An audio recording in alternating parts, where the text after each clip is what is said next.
Give the call to the member for Gilmore. Thank you, Mr Deputy Speaker.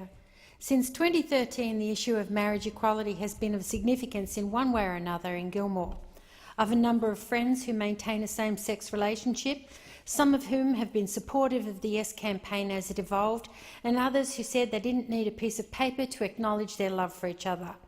In addition to that, I have other friends whose religious beliefs prevent them from accepting the need or the validity of such relationships, and others who, for no other reason than family tradition, are more supportive of the no aspect of the marriage equality debate. Back in 2013, I truly believed that Gilmore was a fairly evenly divided electorate on this issue, and over time I have seen the acceptance level grow. Initially, there was absolutely no appetite for a plebiscite from some parts of the electorate. There were gay marriage forums and the emotions were running high. I attended one of these in particular, and Robbie and Shirley sat with me as they understood that this was not going to be an easy solution.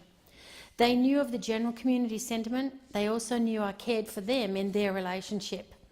I had a questionnaire for the electorate, but then the decision was made to have a plebiscite, which eventually became the postal survey, and the boundaries of my electorate changed, so the result of the survey didn't even reflect the sentiment of the new voters whom I hoped to represent. Over time, and especially with the gentle and persuasive efforts of Dawn Hawkins, who happens to be here, for the Gilmore marriage equality, there was a move in the community of social acceptance. Finally, on November 15th, the result was announced for Gilmore for the postal vote, and the numbers reflected almost the same percentages as the national vote, around 80% turnout and around 62% voting yes. For many months now, I've committed to the people of Gilmore that whatever they voted was the vote I would carry into the House of Representatives. So I reaffirm here that when the votes are counted, I'll be voting yes. I am, however, very aware that the 38% of those who voted ticked the box marked no on their survey. Dawn and I have had conversations as to how best to move forward with everyone, knowing that their rights and freedoms are protected, and that truly means everyone. We will progress quietly, steadily, and with all the respect we have for everyone's point of view. But I take this opportunity to report here on just a few excerpts from emails from the Gilmore residents that both inspire me and make me proud for the way everyone treated this issue. In the previous years, the emails were not quite as balanced or as pleasant to read. Diane and Neville wrote, "We'd like you to act at all available opportunities on our behalf to promote same-sex marriage. We firmly believe it's in the best interest to have equality in this matter." Noeline Bedford from P Flag Illawarra Southern wrote, "It was a wonderful day for the community and many happy tears were shed from young and old alike." Anne and Peter spoke lovingly of their daughter. "She is a long, long way from being the second-class citizen that some would have you think. She did not base that decision to save lives on the basis of who they married or loved. She just saved lives. She's a real leader." Emma Kate wrote some time ago after we met, "Thank you again for spending time with Flynn and I in Kiama last week to discuss marriage equality. Unfortunately, I now feel disheartened regarding the prospect of marrying Paula anytime soon.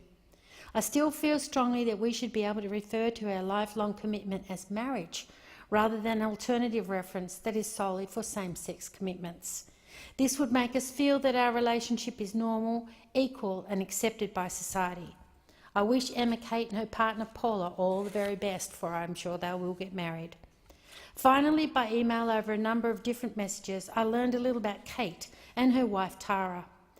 "We were not able to meet as she suggested, but perhaps we can now, as the shadow of marriage equality will be lifted.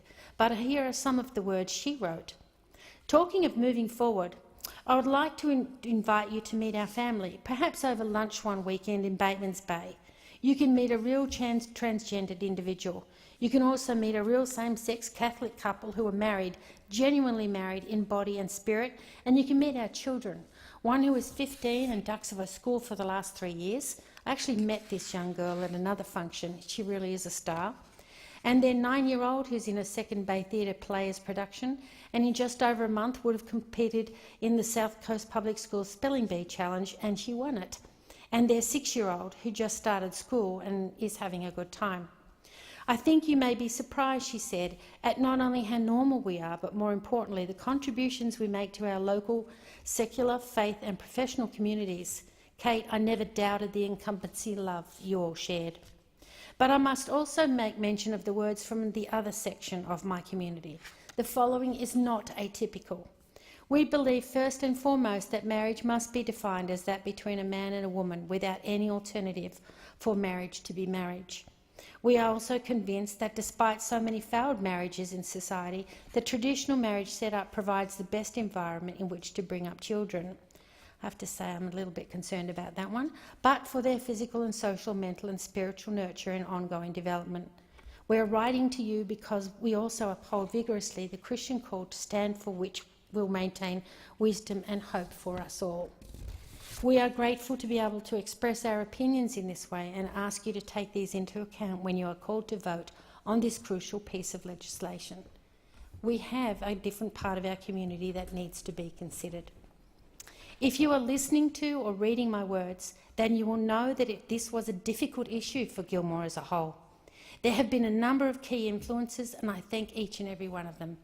Peter Pilt for his continual spiritual guidance, my political mentors John Bennett and Joe Gash, Dawn Hawkins for her gentle and persuasive efforts in the community, Robbie and Shirley and the girls have stood by me this entire time, my mates Albert and Tim, who are Latin dancers extraordinaire, Paul and Jason, Deb and Kim, strong women who are leaders in their respective fields, and all the residents who have written with respect on this issue, for they helped shape opinions. It is my deepest wish that whatever our differences, that we continue to respect each other's choices and live our lives according to the best of our collective principles and values.